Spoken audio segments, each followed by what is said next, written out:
Bismillahirrahmanirrahim. Assalamualaikum warahmatullahi wabarakatuh. Alhamdulillahirabbil alamin.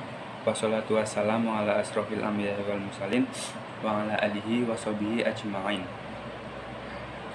Yang terhormat Ibu Mustangiroh selaku dosen pengampu mata kuliah Ilmu Kalam, dan yang saya hormati juga teman-teman saya semuanya yang saya cintai.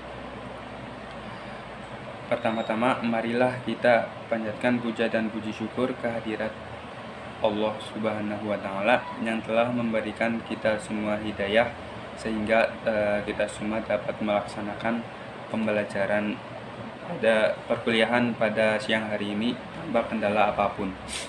Salawat serta salam marilah kita panjatkan kepada Nabi Agung Muhammad Sallallahu Alaihi Wasallam yang senantiasa nantikan syafaatnya di yaumul qiyamah. Sebelum kita memulai perkuliahan pada siang hari ini, alangkah baiknya kita semua membaca basmalah terlebih dahulu. Bismillahirrahmanirrahim. Oke, izinkan nama saya Nanda Kusuma Sabik Mustaba selaku moderator. Saya izin akan memandu perkuliahan pada siang hari ini. Ya, langsung saja kelompok kami akan menjelaskan tentang teori Qadariyah dan Jabariyah. Materi yang pertama akan dibawakan oleh rekan saya Hafiz Setianingsih. Waktu dan tempat saya persilahkan.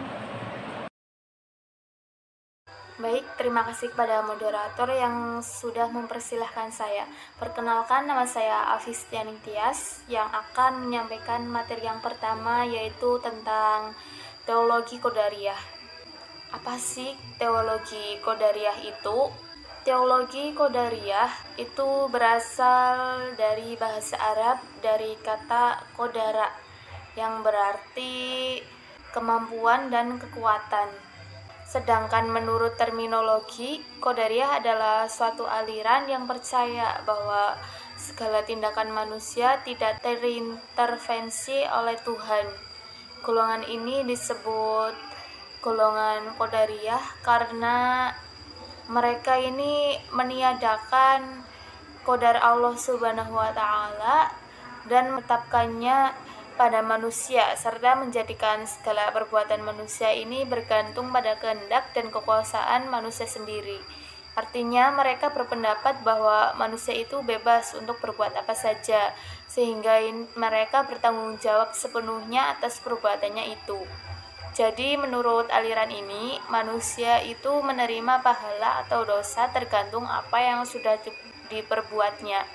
Yang kedua, latar belakang kemunculan Qadariyah. Menurut Ahmad Amin, ada teologi yang mengatakan bahwa Qadariyah pertama kali dimunculkan oleh Ma'bad al-Jauhani dan Ghailan ad-Dimashqi. Menurut Ibnu Nabatah dalam Syarh al-Uyun, orang yang pertama kali mengembangkan paham Qadariyah adalah orang Irak yang awalnya beragama Nasrani, kemudian masuk Islam dan akhirnya menjadi Nasrani lagi. Dari orang inilah Ma'bad dan Ghailan ad-Dimashqi mengambil paham ini. Orang Irak yang dimaksud sebagaimana dikatakan Muhammad bin Auzai adalah Susan. Ma'bad al-Jauhani adalah seorang tabi'in. Ia dihukum mati karena membawa paham Qadariyah. Namun ajarannya tentang Qadariyah ini tetap berkembang di dunia Islam.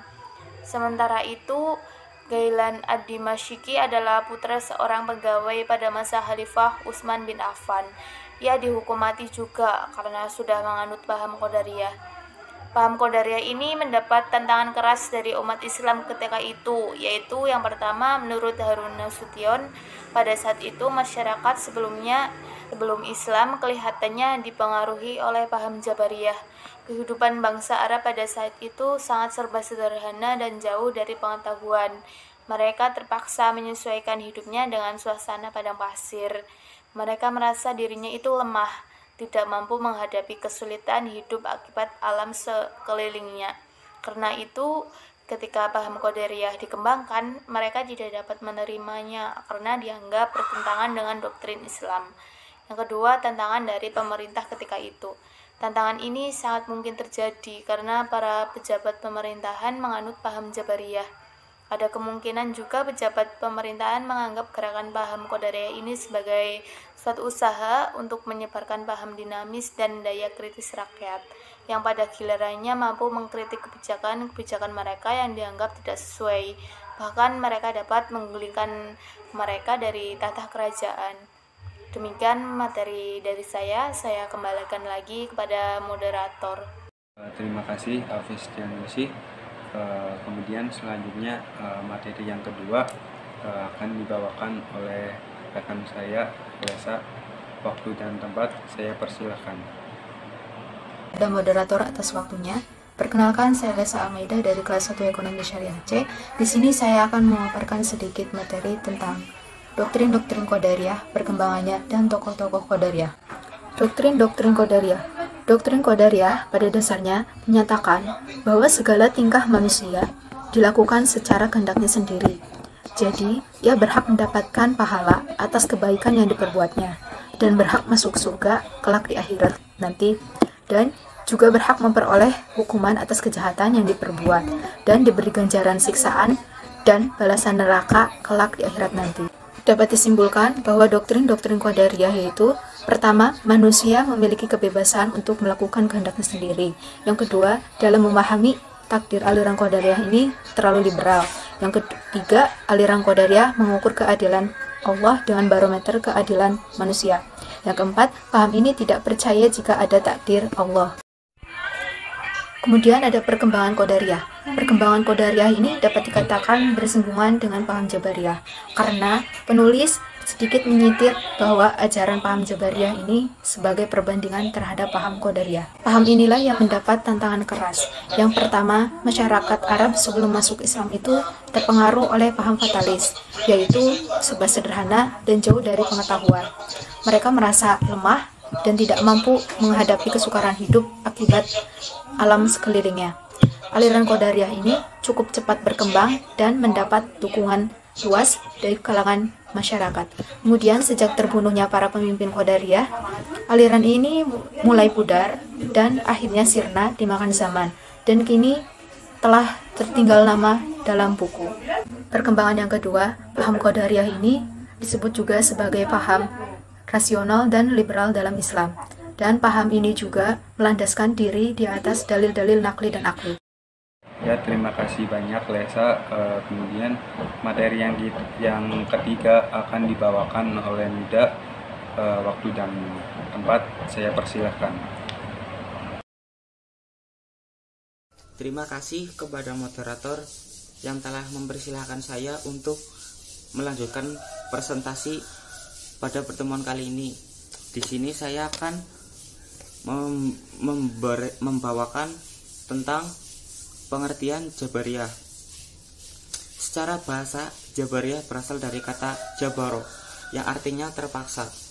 Menurut istilah, Jabariyah adalah suatu aliran atau paham kalam yang berpendapat bahwa manusia itu dalam perbuatannya serba terpaksa, majbur. Manusia itu tidak memiliki kebebasan dan inisiatif sendiri, tetapi terikat pada kehendak mutlak Tuhan. Manusia dalam paham ini betul melakukan perbuatan, tetapi perbuatannya itu dalam keadaan terpaksa. Kemudian latar belakang Jabariyah. Bibit paham Jabariyah telah muncul sejak awal periode Islam. Namun, Jabariyah sebagai suatu pola pikir atau aliran yang dianut, dipelajari dan dikembangkan baru terjadi pada masa Bani Umayyah, yakni oleh kedua tokoh yaitu Ja'ad bin Dirham al-Jam, Sofwan, dan kemunculan Jabariyah. Ada yang mengatakan bahwa kemunculannya disebabkan oleh pengaruh pemikiran asing, yaitu pemikiran agama Yahudi bermazhab Qur'an dan agama Kristen bermazhab Yakobit. Namun tanpa pengaruh asing itu, al-Jabariyah akan muncul di kalangan umat Islam. Selanjutnya yaitu doktrin dan subgolongan Jabariyah. Menurut Asy-Syahrastani, Jabariyah dikelompokkan menjadi dua golongan, yaitu ekstrim dan moderat. Doktrin Jabariyah ekstrim dengan tokohnya yaitu Jam bin Sofwan dan Ja'ad bin Dirham berpendapat bahwa segala perbuatan manusia tidak merupakan perbuatan yang timbul atas kemauannya sendiri, tetapi perbuatan yang dipaksakan atas diri sendiri. Misalnya, kalau seseorang mencuri, maka perbuatan mencuri itu bukanlah terjadi atas kehendak sendiri, tetapi timbul karena qadar dan qadar Tuhan yang menghendaki demikian. Dengan kata kasarnya, ia mencuri bukan atas kehendaknya, tapi Tuhanlah yang memaksanya mencuri manusia. Dalam bab ini hanya merupakan wayang yang digerakkan dalam, demikian pula manusia bergerak dan berbuat karena digerakkan Tuhan. Tanpa gerak dari Tuhan, manusia tidak dapat berbuat apa-apa. Doktrin Jabariyah ekstrim adalah sebagai berikut. Yang pertama, manusia tidak mampu untuk berbuat apa-apa. Yang kedua, surga dan neraka itu tidak kekal. Yang ketiga, iman adalah makrifat atau membenarkan dalam hati. Allah tidak mempunyai sifat yang serupa dengan makhluk. Kemudian, manusia terpaksa oleh Allah dalam segala-galanya. Doktrin Jabariyah moderat dengan tokohnya itu An-Najjar dan Ad-Diror berpendapat bahwa Tuhan yang memang menciptakan manusia, baik perbuatan jahat maupun perbuatan baik, tetapi manusia mempunyai bagian di dalamnya. Tenaga yang diciptakan dalam diri manusia mempunyai efek mewujudkan perbuatannya. Inilah yang dimaksud dengan kasab. Menurut faham kasab, manusia tidaklah majbur, dipaksa oleh Tuhan, tidak seperti wayang yang dikendalikan oleh dalang, dan tidak pula menjadi pencipta perbuatan, tetapi manusia memperoleh perbuatan. Manusia bekerja sama dengan mewujudkan perbuatan manusia. Manusia tidak semata-mata dipaksa dalam melakukan perbuatan-perbuatannya. Doktrin Jabariyah moderat adalah sebagai berikut. A. Tuhan menciptakan segala perbuatan manusia, tetapi manusia mengambil bagian atau peran dalam mewujudkan perbuatan-perbuatan itu. Yang kedua, Tuhan tidak dapat dilihat di akhirat. Kemudian yang ketiga, satu perbuatan dapat ditimbulkan oleh dua pelaku secara bersamaan. Kemudian yaitu tokoh Jabariyah. Yang pertama, Jam bin Sofwan. Nama lengkapnya adalah Abu Mahrus Jaham bin Sofwan. Ia berasal dari Khorasan. Ia bertempat tinggal di Kufah. Ia seorang dai dan ia menjabat sebagai sekretaris Haris bin Surais, seorang mawali yang menentang pemerintah Bani Umayyah di Khorasan. Ia ditawan kemudian dibunuh secara politis tanpa ada kaitannya dengan agama. Yang kedua adalah Ja'ad bin Dirham. Al-Ja'ad adalah seorang maulana Bahikim yang tinggal di Damaskus. Ia dibesarkan di dalam lingkungan Kristen. Semula ia dipercaya untuk mengajar di lingkungannya pemerintah Bani Umayyah, tetapi setelah tampak pemikiran-pemikiran yang kontroversial, Bani Umayyah menolaknya. Kemudian Al-Ja'ad lari ke Kufah dan di sana ia bertemu dengan Jam, serta mentransfer pemikirannya kepada Jam untuk dikembangkan dan disebarkan. Yang ketiga adalah An-Najjar dan keempat Ad-Diror. Terima kasih.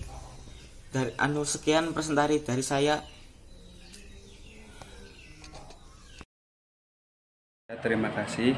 Mungkin hanya itu yang kelompok kita bisa presentasikan. Kurang lebihnya mohon maaf jika ada salah kata atau kekurangan yang lain. Mohon dimaklumi teman-teman semua. Wabillahi taufiq wal hidayah. Wassalamualaikum warahmatullahi wabarakatuh.